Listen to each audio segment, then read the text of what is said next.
कहते हैं हमारी ही दुनिया में ना जाने कितनी दुनियाएं और बसती है, मगर इंसान सिर्फ उसे ही मानता है जिसे वो देख सकता है। काली अमावस की रात थी। चारों ओर सिवाय हवाएं और शोर के अलावा कुछ भी नहीं था। राजन को आज घर लौटने में देर हो गई थी। रात के सन्नाटे को वो अपनी साइकिल से चीरता हुआ चला जा रहा था। वो गांव की नदी तक पहुंचा ही था कि तभी उसे नदी के पास एक काला साया दिखाई दिया जो नदी के किनारे पानी को घोरे जा रहा था। इतनी रात को नदी के पास देखकर राजन के ना जाने क्यों रोंगटे खड़े हो गए। उसे ऐसा महसूस हुआ मानो उसके पैर साइकिल के पैडल पर जम गए हो। राजन कपकपाते हुए होठों से बोला, कौन है वहाँ पर? राजन ने इतना बोला ही था कि अचानक वो साया बिजली की रफ्तार से दौड़ता हुआ राजन के नजदीक आ गया। राजन की नजर जैसे ही उस साये पर पड़ी, उसके हाथ से एक भयानक चीख निकल गई। इस घटना के 1 महीने बाद अर्जुन का सारा ध्यान ड्राइविंग पर था। उसकी पत्नी शिखा कार में ड्राइविंग सीट के बगल में बैठी हुई एक मैगजीन पढ़ रही थी। शिखा ने मैगजीन रखकर अर्जुन की ओर देखकर कहा, और कितनी दूर रह गया है तुम्हारा गांव अर्जुन? बस थोड़ी दूर रह गया है, आधे घंटे में हम पहुंच जाएंगे। तुम्हारे चेहरे पर इतनी टेंशन क्यों है? टेंशन क्यों नहीं होगी शिखा, मैंने अपनी माँ को बगैर बताए तुमसे लंदन में शादी जो कर ली। पता नहीं माँ तुम्हें देखकर कैसे रिएक्ट करेगी। डोंट वरी अर्जुन, मुझ पर भरोसा रखो। तुम्हारी माँ को मनाने की जिम्मेदारी मेरी है। आई होप शिखा ऐसा ही हो। यकीन मानो अगर ऐसा हुआ ना तो मेरे ऊपर से एक बहुत बड़ा बोझ उतर जाएगा। अब मुस्कुरा भी दो यार। अच्छा, तुम बता रहे थे कि गांव में तुम्हारी बहुत बड़ी हवेली बनी हुई है, कुछ बताओ ना अपनी हवेली के बारे में। अरे 15 मिनट में हम वैसे भी पहुंचने वाले हैं, तुम खुद देख लेना। कुछ ही देर में अर्जुन अपने गांव वीरपुर अपनी हवेली में खड़ा हुआ था। अर्जुन की माँ अर्चना देवी अर्जुन के स्वागत के लिए हवेली के बाहर खड़ी हुई थी। अर्जुन ने दौड़कर अपनी माँ के पैर छुए और डरते हुए बोला, ये शिखा है माँ, मेरी पत्नी। हम दोनों ने लंदन में शादी कर ली। अर्जुन की बात सुनकर अर्चना देवी मुस्कुराकर बोली, कोई बात नहीं बेटा, एक ना एक दिन तो तुझे शादी करनी ही थी। इतना बोलकर अर्चना ने अपनी बहू को गले लगा लिया और वो अंदर आने का इशारा करती हुई वहां से चली गई। अर्जुन को अपनी माँ का ये बिहेवियर देखकर बहुत ज्यादा हैरत हुई। उसे उसकी माँ इस बार बहुत बदली हुई सी लगी। अर्जुन पूरे 10 साल बाद लंदन से आया था। अर्जुन उन्हीं ख्यालों में खोया हुआ था कि उसके कानों में उसकी पत्नी शिखा की आवाज टकराई। अब क्या बाहर ही खड़े रहने का इरादा है क्या? अंदर नहीं चलोगे? कौन से ख्यालों में गुम हो गए? मुझे लगा था माँ को मेरी शादी के बारे में जानकर बुरा लगेगा, मगर माँ को तो जैसे कोई फर्क ही नहीं पड़ा। अजीब आदमी हो, ये तो अच्छी बात है। मुझे मेहनत करने की जरूरत ही नहीं पड़ी। चलो अब अंदर भी चलो। अर्जुन और शिखा अंदर की ओर चले गए। अर्जुन ने देखा कि उसकी हवेली में सन्नाटा पसरा हुआ था। उसे याद था कि उसकी हवेली में बहुत सारे नौकर चाकर हुआ करते थे। डाइनिंग टेबल पर डिनर के दौरान अर्जुन अपनी माँ से जब बोला, वो सुन उसकी पत्नी शिखा और रहस्यमय अंदाज में मुस्कुराकर लगातार देखे जा रही थी। माँ, हवेली के सारे नौकर कहाँ गए? मैंने सबको छुट्टी दे दी बेटा। लेकिन क्यों माँ, तुम्हें तो काम करने में बहुत ज्यादा तकलीफ होती होगी। नहीं बेटा, मुझे कोई तकलीफ नहीं होती। कुछ वक्त से मुझे सुकून और सन्नाटा अच्छा लगता है। अर्जुन इससे पहले अपनी माँ से कुछ कहता कि उसकी माँ ने उसे बोलने से रोक दिया। अर्जुन चुपचाप खाना खाने लगा। खाने के बाद अर्जुन और शिखा बेडरूम में चले गए। अर्जुन बेड पर सोच में लेटा हुआ था कि अचानक शिखा अर्जुन से लिपट गई और वासना का तूफान अपने चरम पर पहुंच गया था। अचानक शिखा को दरवाजे पर 2 लाल लाल आंखें दिखाई दिए।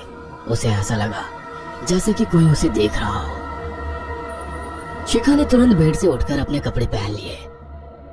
क्या हुआ शिखा? अर्जुन, मुझे ऐसा लगा जैसे कोई हम दोनों को देख रहा हो। पागल हो गई हो क्या?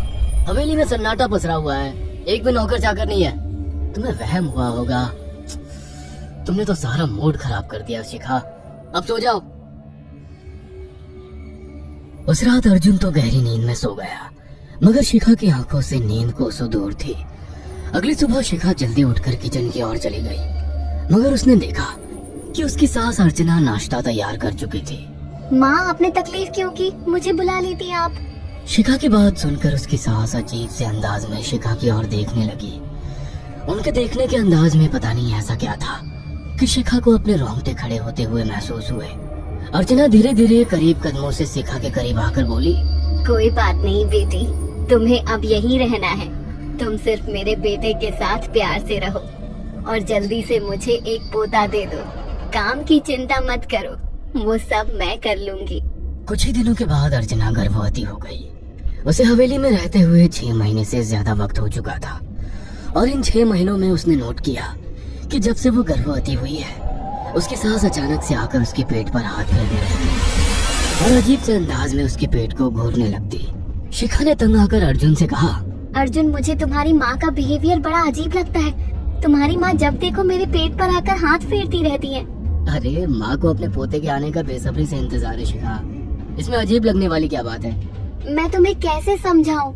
मैंने माँ की आंखों में एक अजीब सी चमक देखी है। कैसी चमक? शिखा के मुंह से अचानक से एक अल्फाज निकल गया, जैसे किसी डायन की आंखों में होती है।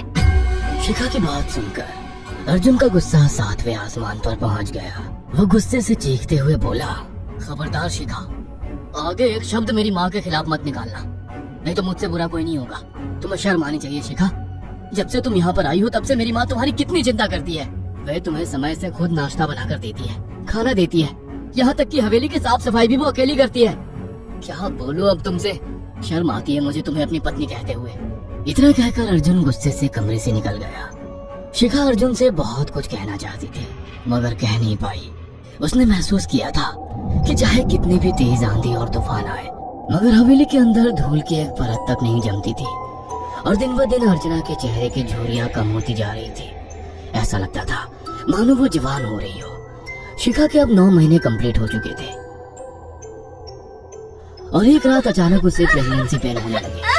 वो दर्द से तड़पने लगी। ये देखकर अर्जुन घबरा गया। वो दौड़ा दौड़ा माँ को बुलाकर लाया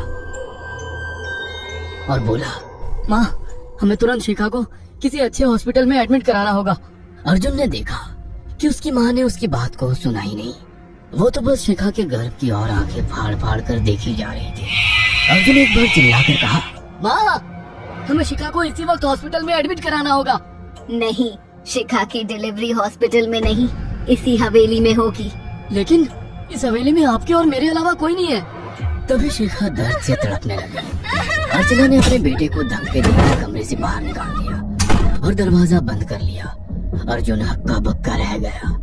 अर्जुन दौड़ता हुआ गांव की ओर गया। उसने देखा कि गांव में एक पेड़ के नीचे गांव के सभी बुजुर्ग इकट्ठे थे। उनके हाथों में जलती हुई मशालें थी। अर्जुन उनके पास पहुंच गया और बोला, मेरी मदद कीजिए, मेरी बीवी को प्रेगनेंसी दर्द हो रहे हैं। आप प्लीज किसी दाई को बुला लीजिए, जितना पैसा चाहिए देने को मैं तैयार हूँ। तभी उसके कानों में गांव के सरपंच की आवाज टकराई, बेवकूफ लड़के, तू अपनी बीवी को एक डायन के यहाँ पर मरने के लिए छोड़ आया। क्या कहना चाहते हैं आप जानते हैं आप क्या कह रहे हैं? वही जो तू सुन रहा है। तेरी माँ एक डायन है। इन गांव वालों के हाथों में जो मशाले देख रहा है ना, हम तेरी ही हवेली में आग लगाने जा रहे थे। तेरी माँ ने इस गांव में ना जाने कितने नौजवानों को मार कर खाया है। तेरी माँ एक डायन है। लगता है आपका दिमाग खराब हो गया है। आप जानते भी हैं मैं कौन हूँ? हाँ, मैं जानता हूँ। तो ठाकुर धीरेन्द्र प्रताप का बेटा है। तेरे पिता को शक हो गया था कि तेरी माँ एक डायन है, इसलिए उन्होंने तुझे हमेशा उससे दूर रखा।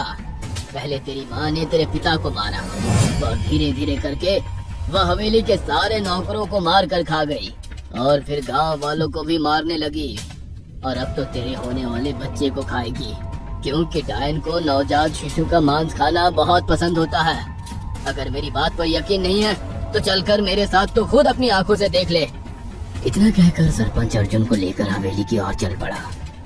उसके पीछे कई लोग थे जो जलती मशाले पकड़े हुए थे। हवेली के अंदर घुसकर उन्होंने उस कमरे के दरवाजे को तोड़ दिया जहाँ पर शिखा थी। कमरे का मंजर देखकर अर्जुन के रोंगटे खड़े हो गए। उसने देखा कि उसकी माँ एक बेहद भयानक रूप में उसके बच्चे का मांस खा रही थी और उसकी पत्नी शिखा फर्श पर मरी हुई पड़ी थी और पूरा फर्श खून से लाल था। अर्जुन को अपनी आंखों पर यकीन नहीं आ रहा था कि तभी उसकी माँ उसके ऊपर झपटी। सरपंच ने चीखकर कहा, अरे इस डायन को आग लगा दो, जिंदा जला दो इसे और साथ ही इस हवेली को भी।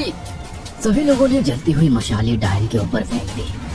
देखते ही देखते डायन दर्द से चीखने और चिल्लाने लगी और कुछ ही देर में वो जलकर राख हो गई। हवेली में आग लगते ही सभी लोग अर्जुन को खींचकर बाहर ले आए। अगले दिन अर्जुन अपनी पत्नी की यादें साथ लेकर आंखों में आंसू लिए दोबारा लंदन वापस चला गया।